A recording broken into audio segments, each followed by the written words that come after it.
స్తోత్రం స్తోత్రం స్తోత్రం స్తోత్రం స్తోత్రం స్తోత్రం స్తోత్రం స్తోత్రం స్తోత్రం స్తోత్రం స్తోత్రం స్తోత్రం స్తోత్రం స్తోత్రం స్తోత్రం స్తోత్రం స్తోత్రం స్తోత్రం. మహాపరిశుద్ధుడా, ప్రేమ కలిగిన తండ్రి, నీ కొందనాలు స్తోత్రమునైనా. గడిచిన కాలమంతా మీ రెక్కల నీడలో దాచి ఆరోగ్యం ఇచ్చి ఆయుష్కాలమును పొడిగించి ఈ పునరుద్ధాన దినమందు నీ పరిశుద్ధమైన ఘనమైన నామమును స్తుతించటానికి తండ్రి మీ సన్నిధిలోనికి మమ్మల్ని అందరిని కూడా సమకూర్చినందుకు స్తోత్రం చెల్లిస్తున్నాం. కరెంటును, సిస్టమును, వాతావరణాన్ని మీరు స్వాధీనపరచుకున్నందుకు వందనాలు చెల్లిస్తున్నాం. మందిరములో అడుగుపెట్టుచున్న ప్రతి బిడ్డను మీరు ఆశీర్వదించి దీవించండి. కూడి వచ్చిన నీ బిడ్డలందరిని బట్టి నీకు స్తోత్రం అయ్యా. ఇంకా రావాల్సిన బిడ్డలను త్వరగా తీసుకుని రండి. వారి ప్రయాణం అంతట్లో మీరు తోడయ్యుండి క్షేమంగా తీసుకొస్తున్నందుకే స్తోత్రం చెల్లిస్తున్నాం. పాటల ద్వారా, వాయిద్యముల ద్వారా మీ నామానికి మహిమ తెచ్చుకొనండి అయ్యా. నీకు స్తోత్రం నైనా. ఆరాధన ద్వారా మీరే మహిమను పొందండి. సాక్ష్యముల ద్వారా, కీర్తన భాగము ద్వారా అయ్యా మీ నామానికి మహిమ తెచ్చుకోమని ప్రార్థిస్తున్నాం. మందిరములో అడుగుపెట్టుచున్న ప్రతి బిడ్డను మీ ఆత్మ స్వాధీనములోనికి తీసుకొనండి అయ్యా. నీకు స్తోత్రమునైనా. నిన్ను స్తుతించి వారి ఆత్మతో సత్యముతో నిన్ను స్తుతించి ఆరాధించుటకు సహాయం చేయండి. మీ దాసుల నోట మీ వాక్కులను ఉంచండి. కూడి వస్తున్న ఒక్కొక్కరితో వాక్యములో నుండి మీరు మాట్లాడండి. మీరు మాట్లాడుచుండగా వినగల చెవి, గ్రహించగలిగిన హృదయం ప్రతి బిడ్డకి మీరు అనుగ్రహించి మహిమను పొందమని ప్రార్థిస్తూ, ఆరాధన ఆది నుండి అంతం వరకు మీరే అధ్యక్షులుగా, ప్రధాన యాజకులుగా, నడిపించే నాయకులుగా మా మధ్యలోనికి దిగి వచ్చి క్రమంగా మర్యాదగా జరిగిస్తూ ఉన్నందుకు నీకు వందనాలు స్తోత్రం చెల్లించుకుంటూ, సమస్త మహిమ ఘనత ప్రభావం నీకే చెల్లిస్తూ యేసునామమున అడుగుచున్నాము తండ్రి, ఆమేన్.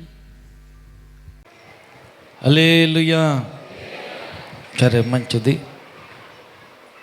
ప్రభు బల్లలో మనం చేయి వేయబోతున్నాం కనుక ఆయన శరీరాన్ని తిని ఆయన రక్తాన్ని త్రాగబోతున్నాం కనుక ధ్యానాంశం కొరకై ఒక విషయాన్ని చదువుతాం. లోకాసు వార్త 24వ అధ్యాయం 30-31 వచనాలు తీసి చదువుకుందాం. లోకాసు వార్త 24వ అధ్యాయం 30-31.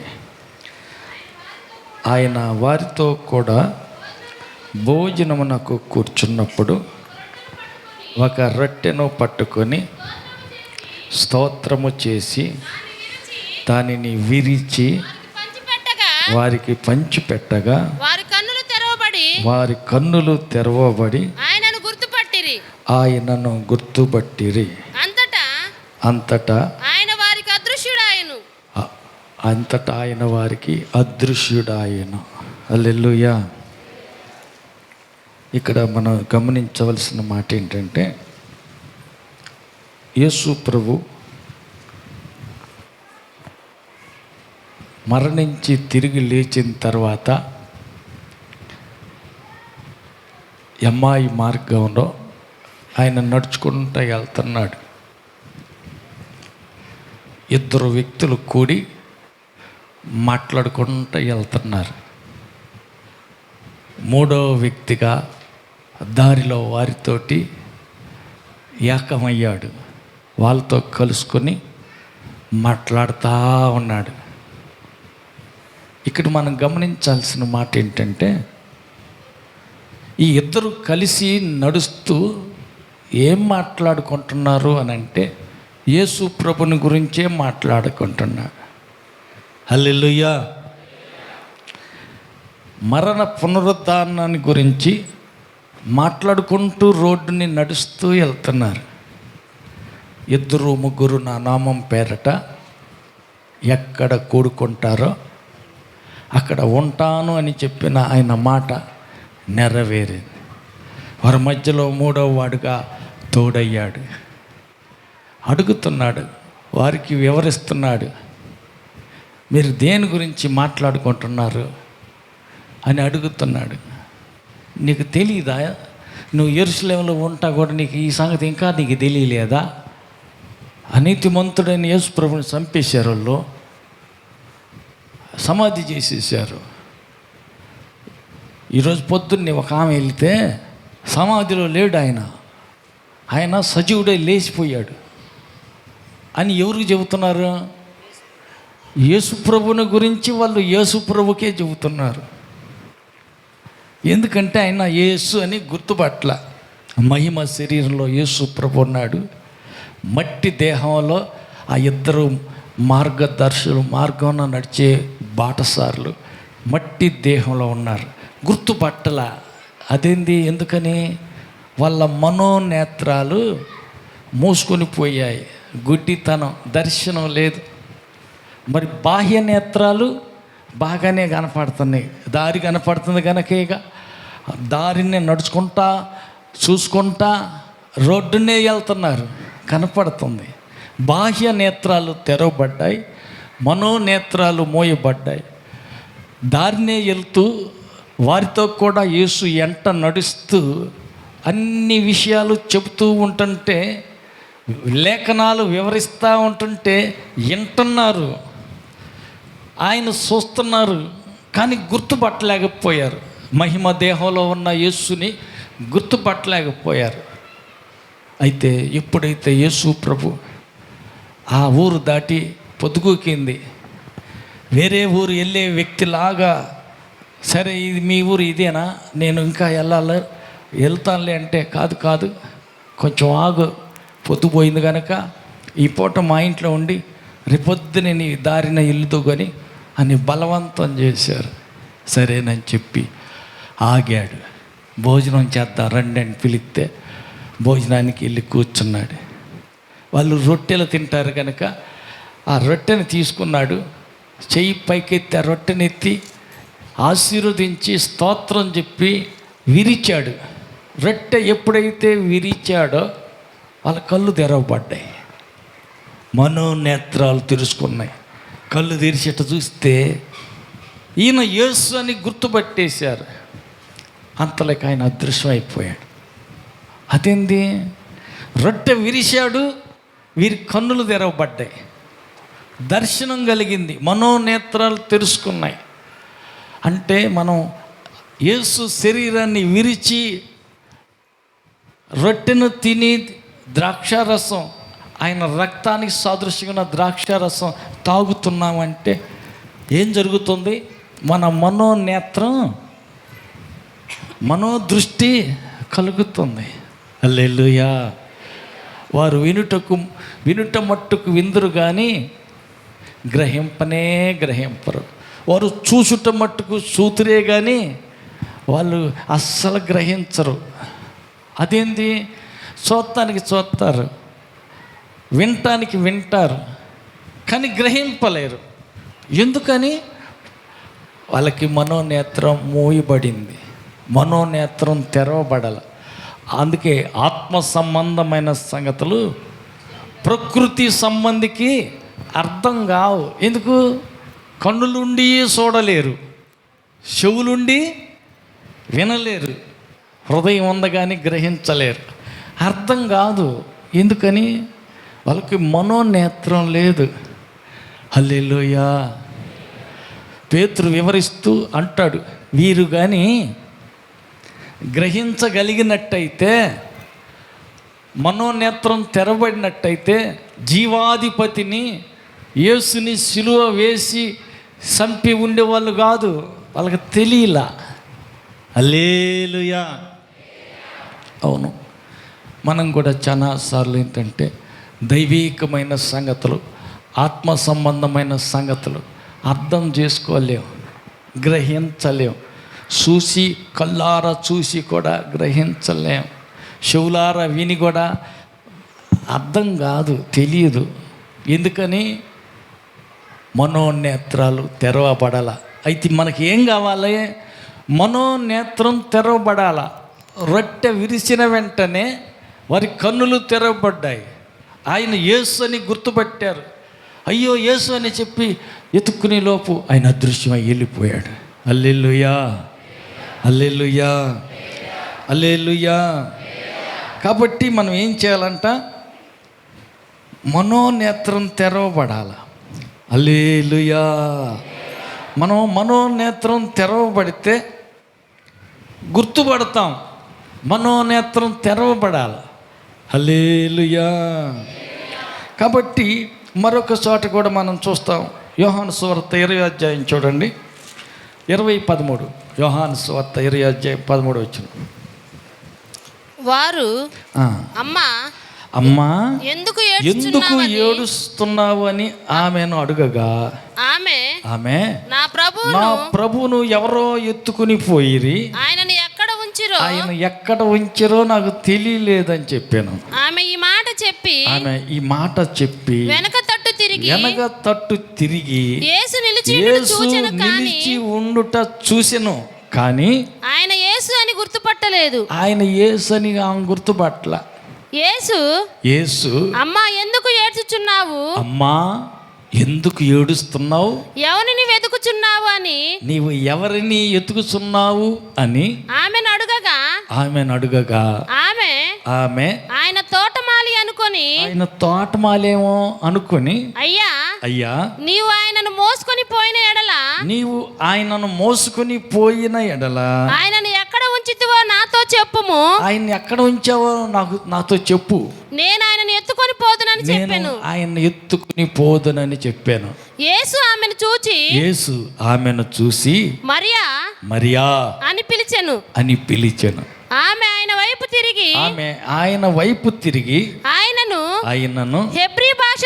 హెబ్రీ భాషలో రబ్బూని అని పిలిచెను. ఆ మాటకు బోధకుడు అని అర్థం. చాలు. ఇందాకేమో ఎమ్మాయి మార్గాన్ని వెళ్ళే ఇద్దరు ఆయన స్వరం విన్నారు, ఆయన గొంతు విన్నారు, గుర్తుపట్ల. ఆయన ముఖం చూశారు, గుర్తుపట్ల. మాట గుర్తించలేకపోయారు, ముఖాన్ని చూసి గమనించి గుర్తుపట్టలేకపోయారు. కానీ ఇక్కడ మరియ దగ్గరకు వచ్చేసరికి మగ్దలేని మరియ తోటమాలి అనుకుని, అయ్యా నా ప్రభువును నువ్వేమన్నా ఎత్తుకెళ్ళి ఎక్కడన్నా దాచిపెడితే చెప్పు, అక్కడికి వెళ్ళి నా ప్రభువుని నేను ఎత్తుకుని మోస్తావా? నేను మోస్తా. హల్లెలూయా. ప్రేమ దేన్ని లెక్క చేయదు, బరువు కదా. ఆయన పురుషుడాయ ఏమో స్త్రీ అయినా భుజాన్ని వేసుకుని మోసుకొని పోతానంటుంది. ఆమె ప్రేమ అంత గాఢంగా ఉంది కనుకనే ఎవరూ రాలా, మిగతా ఎవరికి పట్టల. ఆఖరిగా సమాధి దగ్గర నుంచి వెళ్ళింది ఎవరంటే మగ్దలేని మరియ, పక్కన కొందరు స్త్రీలు. మొట్టమొదటిగా ఇంకా చీకటి ఉండగానే సమాధి దగ్గరికి మొదట వచ్చింది ఎవరంటే ఆమె మగ్దలేని మరియ. ఆమెకు ఒక్కదానికేనా దేవుని మీద, యేసు మీద ప్రేమ భక్తి అంత ఎక్కువగా ఉంది? మిగతా వాళ్ళకి లేదా? పక్కన వాళ్ళు అడగండి, నీకు కూడా ఉందా? మగ్దలేని మరియలాగా నీకు కూడా దేవుడు అంటే ఎంతో ప్రేమ కదా. మందిరానికి ఎప్పుడు వస్తుంటావు? హల్లెలూయా. ఎన్ని వరకు ఒకసారి వస్తున్నావా? వారం వస్తావా? హల్లెలూయా. నీ ప్రేమ ఎట్లా వ్యక్తమైందంట? దేవుని సన్నిధిని ఎంత ప్రేమిస్తున్నావో, దేవుని మందిరానికి వెళ్ళాలంటే ఎంత ఆసక్తి కలిగి ఉంటావో, దానిని బట్టి నీకు దేవుడి మీద ఉన్న ప్రేమ వేరే చెప్పనక్కర్లా, అర్థమైపోద్ది. చూసే వాళ్ళకి చూడు, ఆమెకు ఎంత ప్రేమ దేవుడు అంటే, ఎంత ప్రేమ. హల్లెలూయా.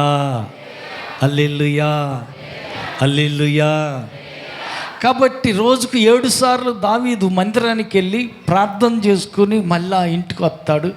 రాజా భవంతిలోకి వెళ్ళి సింహాసనం మీద కూర్చుని ఏలుబడి చేస్తూ ఉంటాడు. రాజ్య పరిపాలన చూసుకోవాలి, వేరే దేశపు రాజులు వస్తే వాళ్ళని పట్టించుకోవాలి, భార్య పిల్లలందరినీ చూసుకోవాలి, అన్ని సంగతులు చూడాలి. మరి వీటన్నిటికీ మధ్యలో వీలు చేసుకుని ఖాళీ చూసుకుని 7 సార్లు మందిరంలోనికి వెళ్ళి ప్రార్థన చేసి వస్తున్నాడు. ఈయనకేం పని బాటలేదా? హల్లెలూయా. పని బాట లేనివాడు కాదు, ఖాళీగా ఊరకనే కూర్చునేవాడు కాదు. ఆయనకి చాలా బాధ్యతలు ఉన్నాయి. ఈ బాధ్యతలన్నిటినీ సక్రంగా నెరవేర్చాలంటే, సరి అయిన సమాధానం చెప్పాలంటే, న్యాయమైన తీర్పు తీర్చాలంటే, చక్కగా సరి అయిన పద్ధతి ప్రకారం పరిపాలన చేయాలా, మాదిరికరమైన కుటుంబ జీవితాన్ని నడపాలా, వీటన్నిటికీ తగిన జ్ఞానం కావాలి. తగిన ఆలోచన కావాలి, సాలినంత తెలివి వివేకం కావాలి. అవన్నీ కావాలంటే దేవుని వద్ద నుండి దేవుడు ఆలోచన ఇస్తే కానీ జరుగుతుంది. అందుకని అడుగడుగున సమయోచితమైన ఆలోచన కోసం ఏం చేయమంటావు ప్రభువా, ఎలా చేయమంటావు? ఆయన ఆలోచన కోసం ఆశ్చర్యకరుడు, ఆలోచనకర్త. ఆయన ఆలోచన చెబుతాడు కనుక దేవుని ఆలోచన పొందటానికే మందిరంలోకి వెళ్ళి 7 సార్లు ప్రార్థన చేసి వస్తాడు. మిగతా వాళ్ళు పక్కన వాళ్ళు అడగండి, రోజుకి 7 సార్లు ప్రార్థనకి వెళ్తున్నాడు మందిరానికి కదా, వారానికి ఎన్నిసార్లు వెళ్తాడు? మరి నువ్వు ఎన్నిసార్లు వెళ్తావు మందిరం కాడికి? మందిరానికి ఎన్నిసార్లు వెళ్తావు అడగండి. మరిగొడ్లు ఉన్నాయా దావీదుకి? హల్లెలూయా,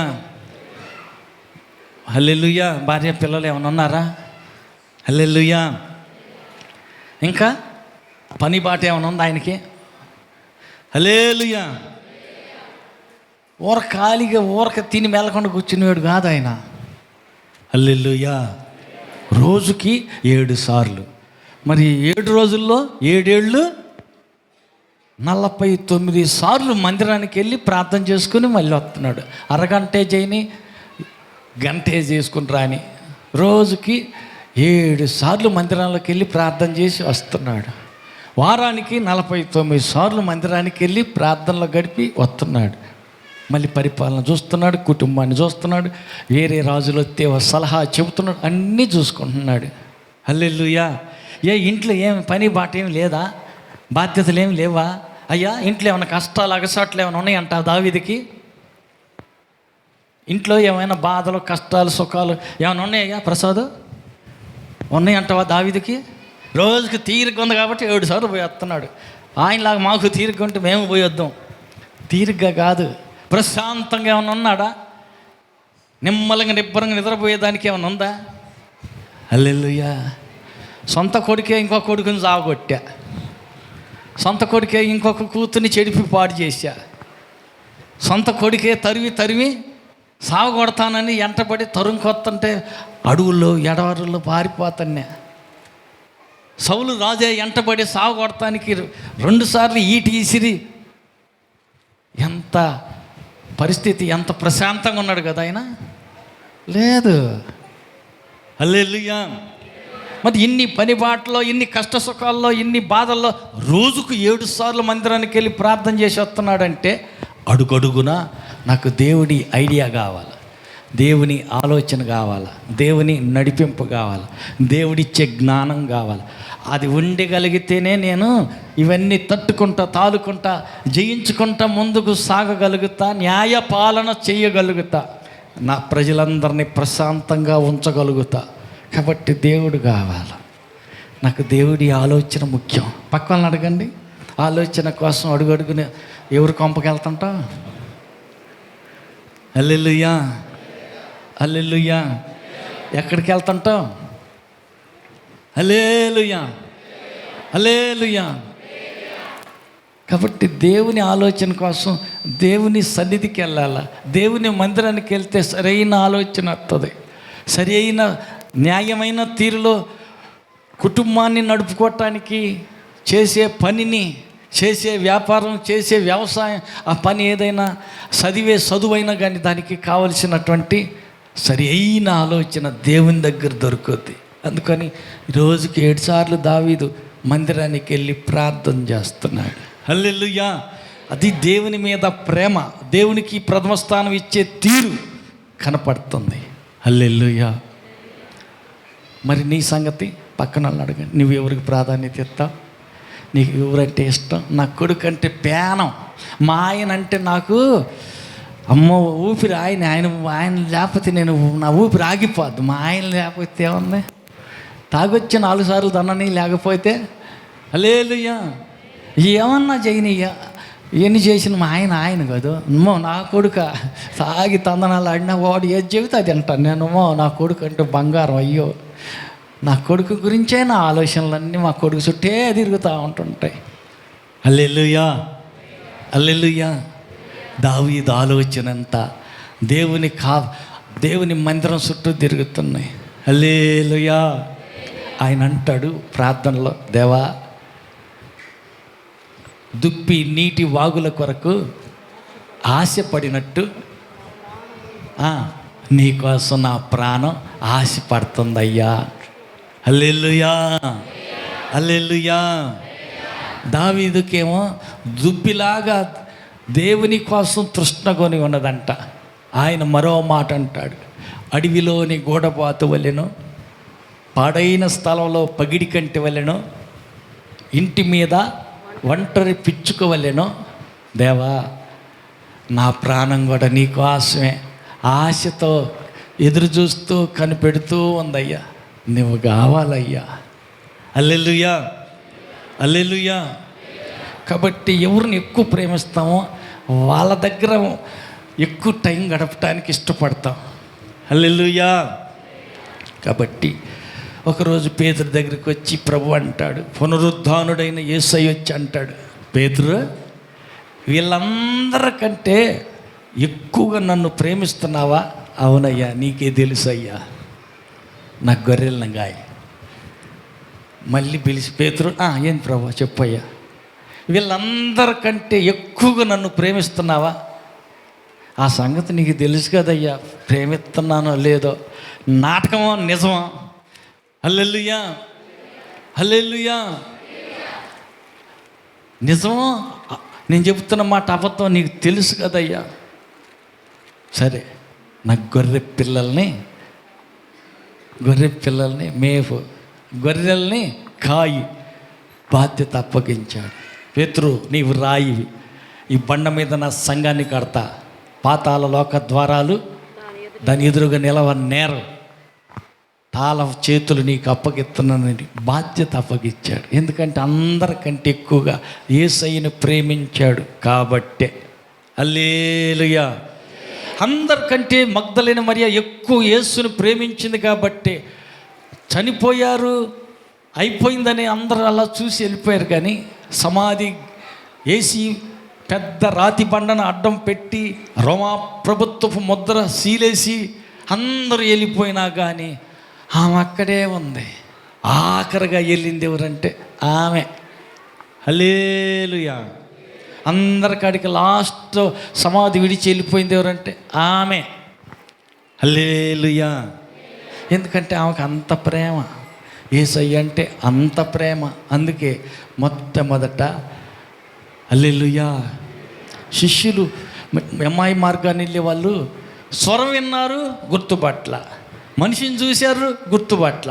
కానీ మగ్దలేని మరియా అనగానే మనిషి రూపం గుర్తుపట్టలేదు కానీ మాట గుర్తించింది. రోజు పాదాల కాడ కూర్చుని వినేది కదా, గుర్తుపట్టింది. హల్లెలూయా.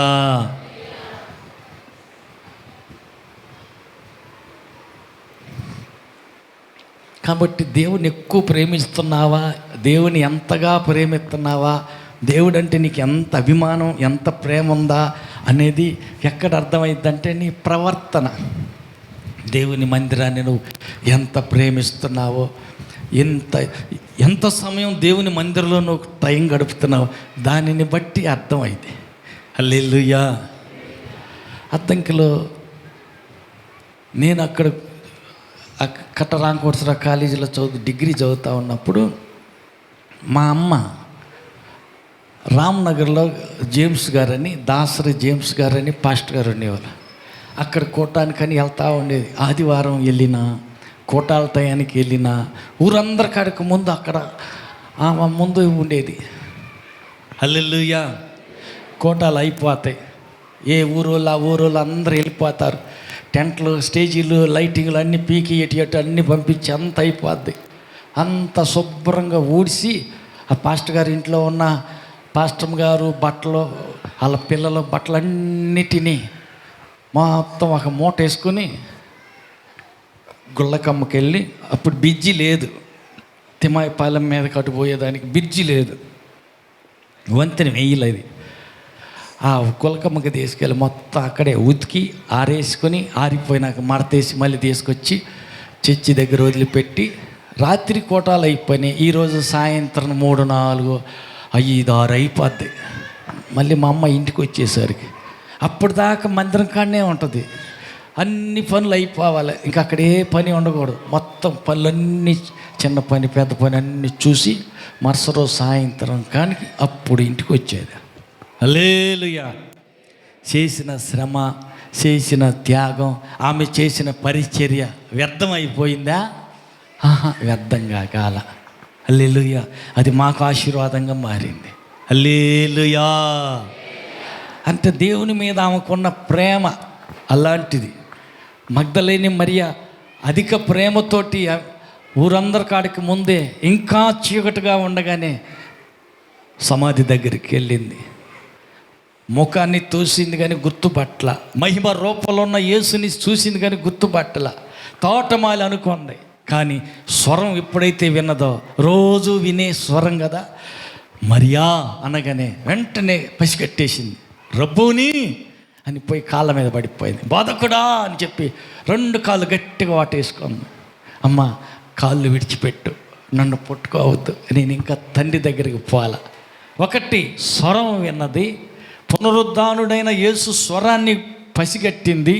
2 మహిమ శరీరంలో ఉన్న యేసుని చేతులార కాళ్ళతో, ఆమె చేతులతో ఆయన కాళ్ళు పట్టుకుంది. మిగతా వాళ్ళకి ఎవరికి దొరకని ధన్యత, భాగ్యం మగ్దలేని మరికి చిక్కింది.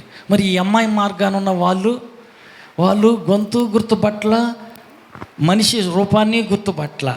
ఎప్పుడైతే రొట్టె విరిచి ఇవ్వటం జరిగిందో గుర్తుపట్టి కన్నులు తెరవబడ్డాయి కాబట్టి ఈయన యేసు అని గుర్తుపట్టారు.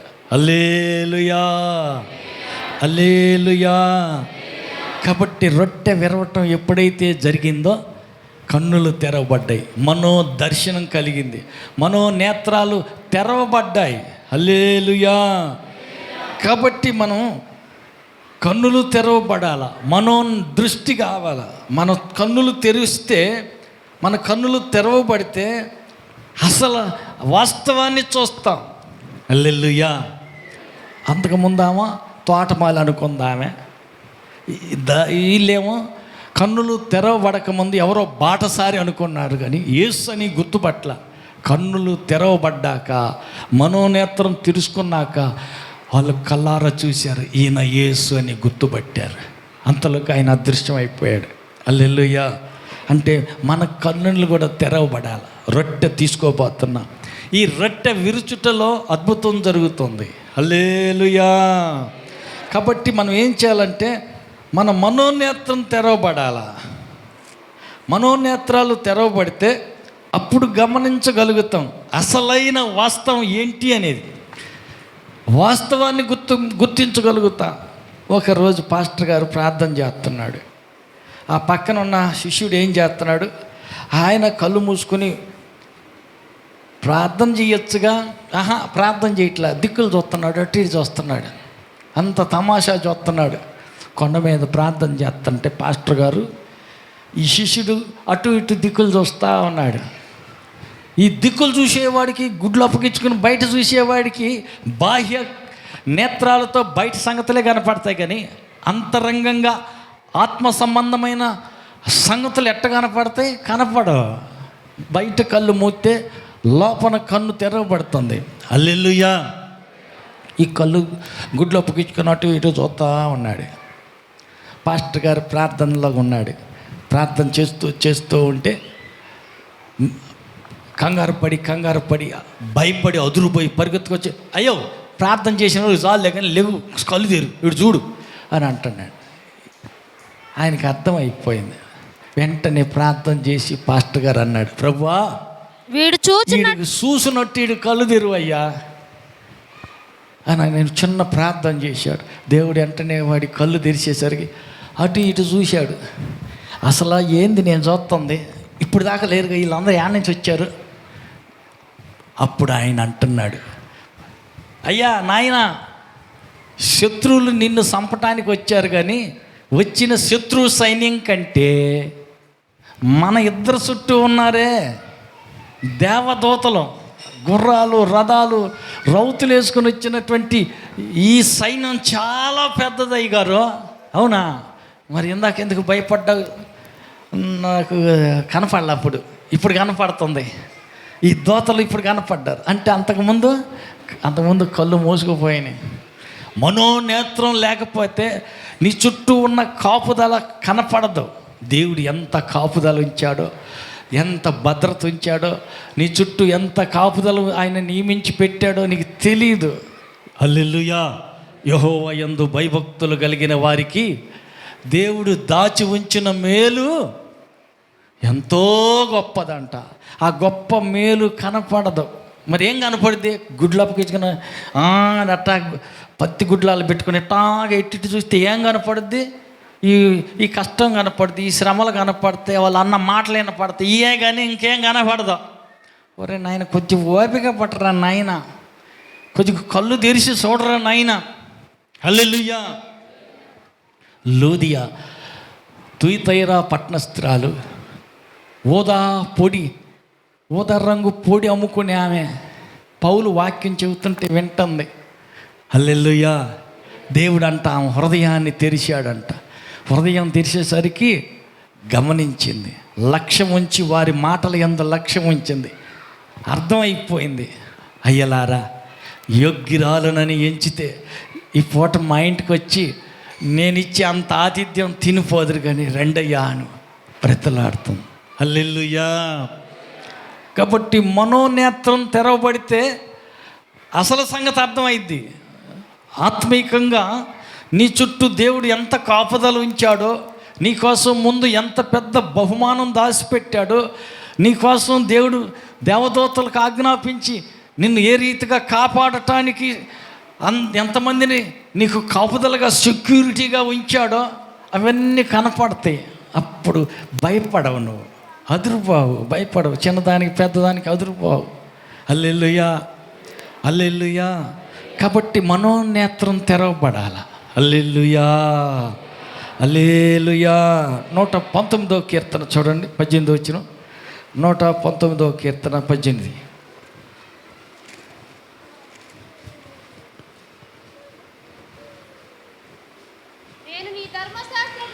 నేను ఈ ధర్మశాస్త్రమునందు ఆశ్చర్యమైన సంగతులు చూసినట్లు నా కన్నులు తెరువు. నేను భూమి మీద పరదేశినై ఉన్నాను. హల్లెలూయా. అదేంది ప్రార్థనలో ఆయన కళ్ళు తెరువయ్యా అని ప్రార్థన చేస్తున్నాడండి. కళ్ళు మూసుకుపోయినాయా? కళ్ళు మూసుకొని పోయినాయి, తెరవబడలా. అవి మోసుకుపోయింది కాబట్టి ధర్మశాస్త్రంలో ఆశ్చర్యమైన కార్యాలు ఉన్నాయి. అవి చూడటానికి కుదరటలా, తెలియటలా, కనపడతల్లా. చదివేమో కానీ అవి కనపడతల్లా. ఎందుకని? ఆశ్చర్యమైన కార్యాలు ధర్మశాస్త్రంలో ఉన్నాయి. అవి చూడాలంటే మనోనేత్రం తెరవబడాలా. తెరవబడితేనే కానీ ఆశ్చర్యమైన కార్యాలు, ధర్మశాస్త్రంలో ఉన్న గొప్ప కార్యాలు మనం చూడగలుగుతాం. హల్లెలూయా. కాబట్టి మనకి ఏం కావాలి అని అంటే కన్నులు తెరవబడుట కావాలి. హల్లెలూయా. కన్నులు తెరవబడాల. కన్నులు తెరవబడితే కానీ దర్శనం కలుగుతుంది. హల్లెలూయా. దర్శనం కలిగితే సంగతి అసలు వాస్తవం ఏంటి అనేది అర్థమైంది. మనోనేత్రాలు తెరవబడలేదు కాబట్టి ఆ శిష్యుడు బాధపడ్డాడు, భయపడ్డాడు, అదురుపోయాడు, కంగారు పడ్డాడు, ఆయన కలవర పెడుతున్నాడు. ఎప్పుడైతే కన్నులు తెరవబడ్డాయో అప్పుడు చూశాడు. హల్లెలూయా. కనుక మనం మనోనేత్రాలు తెరవబడినట్టు ప్రార్థన చేయాలి. నా కన్నులు తెరువయ్యా, ధర్మశాస్త్రంలో గొప్ప కార్యాలు చూసేటట్టు కన్నులు తెరువయ్యా. ఎదురుగా నిలబడినది యేసు ప్రభువే అని సంగతి ఎప్పుడు తెరవబడ్డంటే రొట్టె విరిచినప్పుడు. యేసు రొట్టె విరిచినప్పుడు మనోనేత్రాలు తెరవబడ్డాయి. అప్పుడు గమనించారు, యేసు మాతో కూడా వచ్చింది యేసు అని అప్పుడు గుర్తు చేసుకుంటున్నారు. అవును, ఆయనతో మనతో మాట్లాడేటప్పుడు దారిలో మన గుండె మండుతూ ఉండలేదా? నిజమేనో మండింది. అది అప్పుడు అర్థం కాలేదు. ఏందో మరి అర్థం కాల. ఇప్పుడు అర్థం అవుతుంది. మంట మండినప్పుడు నిజమే, ఇప్పుడు అర్థం అవుతుంది. విన్న మాట అప్పుడు విన్నది ఇప్పుడు అర్థం అవుతుంది. మంట మండింది గుండెలో. ఆయన మాట్లాడుతుంటే ఒక్కొక్క మాట ఇప్పుడు కళ్ళు తెరవబడ్డాయిగా, ఇప్పుడు గ్రహింపు వచ్చింది. హల్లెలూయా. హల్లెలూయా. కాబట్టి గ్రహించాలంటే, ధర్మశాస్త్రంలో ఉన్న సంగతులు కళ్ళతో చూడాలి అని అంటే కన్నులు తెరవబడాల. హల్లెలూయా. రొట్టె విరుచుట వల్ల కన్నులు తెరవబడ్డాయి. సంగతి గ్రహించారు. ఆయన యేసు అని గుర్తుపట్టే లోప యేసు ప్రభు వెళ్ళిపోయాడు. మన మనోనేత్రం కూడా తెరవబడాలంటే రొట్టె విరవబడాలి. ఈ రొట్టె విరిచినప్పుడు మనోనేత్రం తెరవబడుతుంది. మనం కూడా దర్శనం చూడగలుగుతాం. మనోనేత్రం తెరిచి మర్మమైన సంగతులు, గూఢమైన సంగతులు, గొప్ప సంగతులు చూడగలుగుతాం. హల్లెలూయా, హల్లెలూయా. ఎఫెసీ పత్రిక 1:17 చూడండి.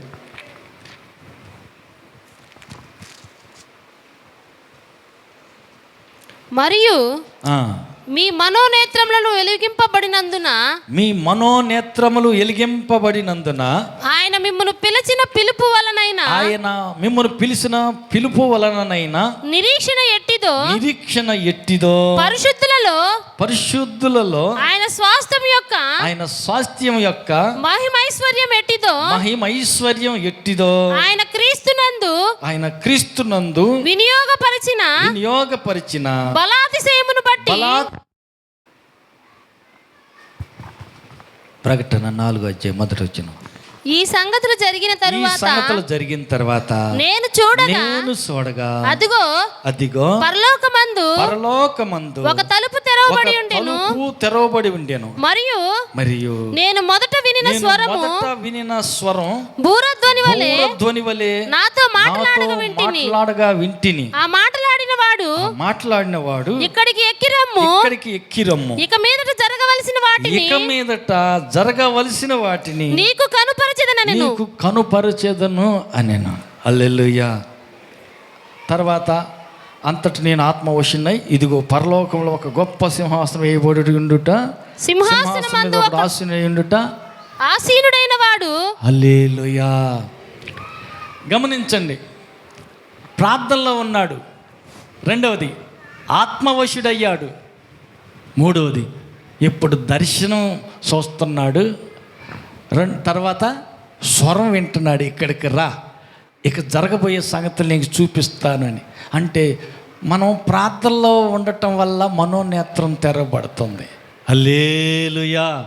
ప్రార్థనలో గడపాల, దేవుని సన్నిధిలో కనిపెడతా ఉంటుంటే అప్పుడు ఏం జరుగుద్దంట? ఆత్మవశులమైపోతాం. దేవుని ఆత్మవశులమైపోతే, దేవుని ఆత్మ పూర్ణులమైపోతే జరగబోయే సంగతులు, ఎక్కడో జరిగే సంగతులు, మర్మమైన సంగతులు దర్శనంలో చూడగలుగుతాం. ఆమేన్. మనం దర్శనం ద్వారా చూడగలుగుతాం. అందుకని మనం ఏం చేయాలంటే ప్రార్థన చెయ్యాలి. హల్లెలూయా, హల్లెలూయా. ప్రార్థన చేయాల. 5 నిమిషాలు ప్రార్థన చేసి స్తుతి స్తోత్రం, నీకు స్తోత్రం, నాకు ఆత్రం, ఆకలేస్తుంది, తిని అడావుడికి పోవాలని చెప్పేసి ఆమేన్ అని చెప్పేసి వెళ్ళిపోతే కుదరదు. పొద్దున్న లేచి రాత్రంతా కాపాడావు, పగలంతా కాపాడు, ఆమేన్ అనేసి వెళ్ళిపోతే కుదరదు. మరి ఎట చేయాలా? గంటలు తరబడి దేవుని సన్నిధిలో ప్రార్థనలో కూర్చుంటే ఆత్మవశులమైపోతాం. దేవుని పరిశుద్ధాత్మ పూర్ణులై ఉన్నప్పుడు ఆ ఆత్మ మనల్ని కొనిపోద్ది. మన మానవాత్మను తీసుకెళ్ళి ఎక్కడో ఏంటో చూపిస్తుంది. జరగబోయే సంగతులు, గూఢమైన సంగతులు, మరుగైన సంగతులు దేవుడు మనకు చూపించటం జరుగుతుంది. మర్మమైన సంగతులు చూడగలుగుతాం. రేపు భవిష్యత్తులో నీకేం జరగబోతుందో, నువ్వేం చేయబోతున్నావో, నువ్వు ఏ స్థితిలో ఉండబోతున్నావో అన్ని దేవుడు చూపిస్తాడు. అందుకని ఏం చేయాలంట? ప్రార్థనలో సమయాన్ని గడపాల, పరిశుద్ధాత్మ వశంలోనికి చేరిపోవాల. అప్పుడు మనం గొప్ప సంగతులు చూడగలుగుతాం. హల్లెలూయా, హల్లెలూయా, హల్లెలూయా. కాబట్టి రొట్టె విరుచుట వల్ల అనేక మేలులు జరుగుతాయి. ప్రభు రొట్టె విరిచినప్పుడు ఇలా మనోనేత్రాలు తెరవబడ్డాయి. ఆయన యేసు అని గుర్తుపెట్టాడు. మనం కూడా రొట్టె విరుచుట ద్వారా ఎంత ప్రాముఖ్యమైంది అని అంటే, వారు ఇంటింట రొట్టె విరిచారు. అపోస్తుల కార్యం 2:42 మనం చూస్తే ఎడతెగక రొట్టె విరిచారు. ఎందుకు? అవసరం. రొట్టె విరుచుట అనేది అవసరం. ఈ రొట్టె విరుచుట ద్వారా ఎడతెగక ప్రార్థన యందు, సహవాసమందు, ఇంకా ప్రార్థన చేయుట యందు ఎడతెగకుండా ఉన్నారు. హల్లెలూయా. కాబట్టి రొట్టె విరుచుట, ప్రార్థన చేయుట, సహవాసం చేయుట ఎడతెగకూడదు, మధ్యలో ఆపకూడదు, కొనసాగుతూనే ఉండాల. ఎడతెగకుండా రొట్టె విరవాల, ఎడతెగకుండా ప్రార్థన చేయాల, ఎడతెగకుండా సహవాసంలో కలుసుకోవాలా. ఇలా చేయగలుగుతున్నప్పుడు మర్మమైన సంగతులు, ఈ రొట్టె విరుచుట్లో ఉన్న గొప్ప సంగతులు మనం కళ్ళారా చూడగలుగుతాం. కాబట్టి ఆయన శరీరాన్ని తినబోతున్నాం, ఆయన రక్తాన్ని త్రాగబోతున్నాం. అలాగా చేస్తూ ఉండగా దేవుడు మన మనోనేత్రాలు తెరిచి మర్మమైన సంగతులను చూచుటకు దేవుడు కృప దయచేయుదురుగాక. ఆమేన్. అందరూ లేచి నిలబడదాం.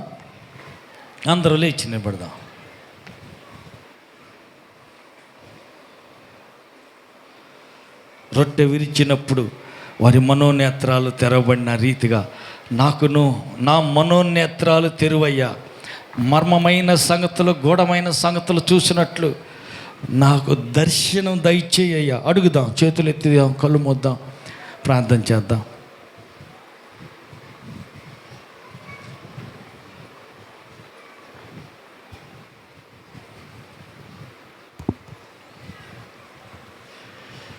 దర్శనం లేని చోట జనులు నశించిపోతారు.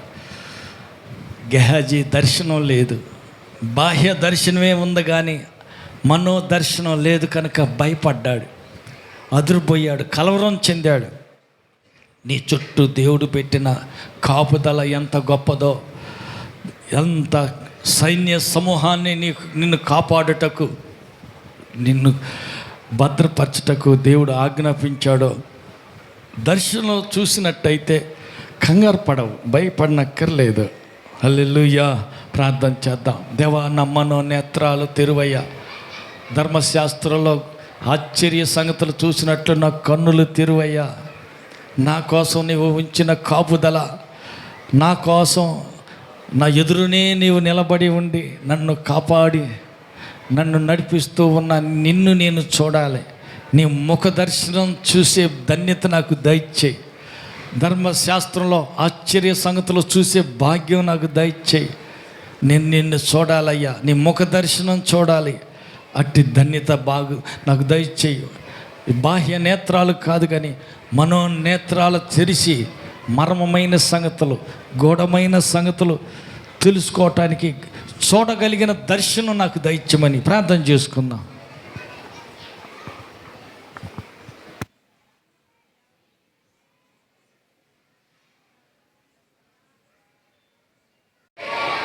అందరూ చేతులు ఎత్తి ప్రార్థన చేద్దాం.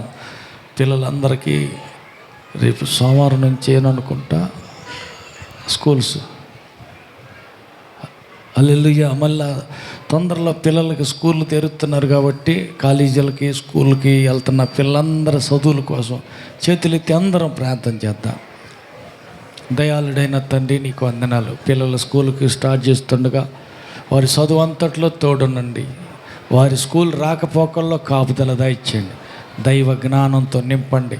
చదివే ప్రతి సబ్జెక్టు మంచిగా చదివి మంచి ర్యాంకులు సాధించి ఉన్నత విద్యను అభ్యసించి మీరు ఉన్నత స్థితికి చేరటానికి బిడ్డలందరికీ కృప దయచేయమని, ఆశీర్వదించమని, సీట్లు దొరకవలసిన పిల్లలకు వారి కాలేజీల్లో సీట్లు దొరికేలా సహాయం చేసి, వారు ఏ స్కూల్లో చదవాలనుకుంటున్నారో కోరుకున్న స్కూల్లో సీటు దొరికి ధన్యత భాగ్యం దయచేసి ఆశీర్వదించి మహిమ పొందమని, అన్ని విధాల పిల్లల చదువులు తోడుగుండి నడిపించమని యేసు నామములో వేడుకుంటున్నాం తండ్రి. ఆమేన్. అందరు తల మీద చేయి పెట్టుకోండి. అందరి కోసం ఒకేసారి ప్రార్థన చేద్దాం. కనికర పూర్ణుడైన తండ్రి, నీకు వందనాలు. కుడి వచ్చిన పిల్లలందరినీ చేతులకు అప్పగిస్తున్నాం. మా కొరకు గాయపడిన మీ హస్తాన్ని చాపండి. మీరు పొందిన దెబ్బలు, గాయాల్లో ఉన్న స్వస్థతా శక్తి వీరి మీదకి దిగి వచ్చునుగాక. ప్రతి వ్యాధి యేసు నామములో వెళ్ళిపోవునుగాక. ప్రతి దురాత్మ యేసు నామములో పారిపోవునుగాక. ప్రతి సమస్య యేసు నామములో పటాపంచలైపోవునుగాక. ప్రతి అభ్యంతర గోడలు యేసు నామములో కూలిపోవునుగాక. ప్రతి శాపము యేసు నామములో, మంత్ర ప్రయోగం యేసు నామములో నిర్వీర్యమైపోవునుగాక. బిడ్డలకు విరోధంగా ఉచ్చరించబడు ప్రతి మంత్ర ప్రయోగం యేసు నామములో నిర్వీర్యమై పోవునుగాక. నీ బిడ్డలకు విరోధంగా రూపించబడిన ఏ ఆయుధం వర్ధిల్లక లయమై పోవునుగాక. నీ బిడ్డల యొక్క ప్రతి ఆలోచన సఫలమగునుగాక. నీ బిడ్డలు తలపెట్టే ప్రతి ప్రయత్నంలో విజయవంతులగుదురుగాక. ప్రతి ప్రయాణాల్లో మీ దేవదత్త వారి వాహనాలను యేసు రక్తలు ముద్రించి నడిపించునుగాక.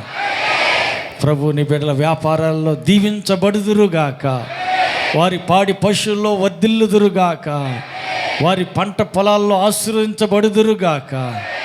వారి రాకపోకల్లో నీ కంచె కాపుదల భద్రత ఉంచబడునుగాక. సంతానం లేని వారికి సంతానం కలుగునుగాక. మూయబడిన ప్రతి గర్భం యేసు నామములో తెరవబడునుగాక. ప్రభు వివాహాలకై కనిపెడుతున్న బిడ్డలకు సకాలానికి మంచి సంబంధాలు కుదిరి పిల్లల వివాహాలు ఘనంగా జరుగునుగాక. ప్రతి అభ్యంతరాలు యేసు నామములో తొలగిపోవునుగాక. ప్రభు కూడిన నీ పిల్లలందరినీ దీవించండి. రాలేకపోయిన బిడ్డలందరినీ నడిపించండి. ప్రభు పరలోక దివ్య దర్శనాలతోటి నీ బిడ్డల్ని మర్మమైనవి మా కోసం నీ దాసి ఉంచిన గొప్ప మేలులు మా మనోనేత్రాలు తెరిచి చూడగలిగినట్టుగా, ప్రభువా గ్రహించగలిగినట్టుగా, గ్రహించిన వారమై మీ ద్వారా కలిగే సంపూర్ణ స్వస్థత ఆశీర్వాదం అనుభవించే కృపమని, వారు తినబోతున్న ఆహార పదార్థాలను పరిశుద్ధపరచమని, అప్పగించబోతున్న కానుకను అంగీకరించి అనేక రెట్ల ప్రతిఫలం అనుగ్రహించి దీవించి మహింపదమని మహిమతో మధ్యాకాశానికి రానయ్యున్న మా ప్రభు రక్షకుడైన యేసు నామములో ప్రార్థించి వేడుకుంటున్నాము తండ్రి. మన ప్రభు అయిన యేసుక్రీస్తు కృపయు, తండ్రి అయిన దేవుని ప్రేమయు, పరిశుద్ధాత్మ యొక్క అన్యోన్య సహవాసం కూడి వచ్చిన మనకున్న సర్వలోక పరిశుద్ధులందరికీ సదాకాలం తోడుగా ఉండి నడిపించునుగాక. ఆమేన్. హల్లెలూయా. గమనించండి, రేపు బుధవారం